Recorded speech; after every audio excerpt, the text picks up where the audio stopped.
Mar Joseph പാംബ്ലാനിക്കെതിരെ CPM സംസ്ഥാന secretary MV Govindan. Pamplany അവസരവാദി. ഇത്രയും ശക്തമായ അവസരവാദം പറയുന്ന മറ്റൊരാളില്ല. ഛത്തീസ്ഗഡിൽ കന്യാസ്ത്രീകളെ അറസ്റ്റ് ചെയ്തപ്പോൾ പാംബ്ലാനി BJPക്കെതിരെ പറഞ്ഞു. ജാമ്യം കിട്ടിയപ്പോൾ അമിത്ഷാ ഉൾപ്പെടെയുള്ളവർക്ക് സ്തുതി.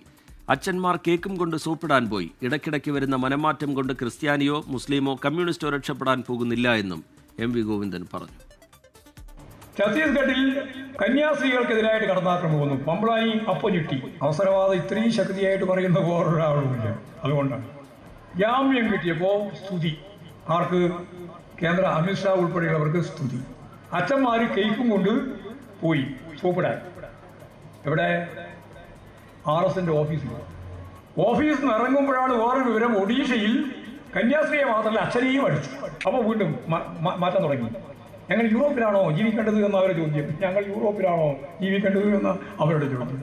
ഇടക്കിടക്ക് വരുന്ന ഈ മനോമാറ്റം കൊണ്ട് ക്രിസ്ത്യാനിയോ അല്ലെങ്കിൽ മുസ്ലിമോ കമ്മ്യൂണിസ്റ്റോ രക്ഷപ്പെടാൻ പോകുന്നില്ല എന്ന കാര്യം പറയാനാണ് ഞാൻ ഇത്രയും വ്യാപകമായിട്ട് ആ കാര്യം വിശദീകരിച്ചത്. ലോകത്തെവിടെയായാലും ഏത് സമയത്തും 24 വാർത്തകളും ഓഗ്മെന്റഡ് റിയാലിറ്റി പാക്കേജുകളും എക്സ്പ്ലെയിനറുകളും വിശദമായി കാണാൻ ഞങ്ങളുടെ YouTube ചാനൽ നിങ്ങൾക്ക് സബ്സ്ക്രൈബ് ചെയ്യാം.